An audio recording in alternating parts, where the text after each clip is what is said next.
নাকে নিয়ে চেক করতে হয় ইলিশ না সিলভার কাপ। কথা বলুন ঠিক কিনা? আগে কি সুন্দর দিন কাটাইতাম আমরা, ধরেন না আমার সামনে, আগে কি সুন্দর দিন কাটাইতাম। ফজর যখন হইতো মজে মাজান দিত, মধুরা জান শুনে বিছানা ছাড়িতাম আমরা, মধুরা জান শুনে ঘুম ছাড়িতাম।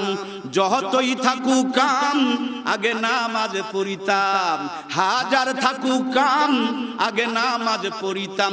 নামাজ পড়িয়া কোরআন পড়িতাম আমরা, নামাজ পড়িয়া জিকির করিতাম। আগে কি সুন্দর দিন কাটাইতাম আমরা, আগে কি সুন্দর দিন কাটাইতাম। জোরে বলুন মারহাবা। কি সোনালী দিনগুলো চলে গিয়েছে। দাদু অসুস্থ হয়েছে, এত বড় বড় ডাক্তার ছিল না, ঔষধ ছিল না,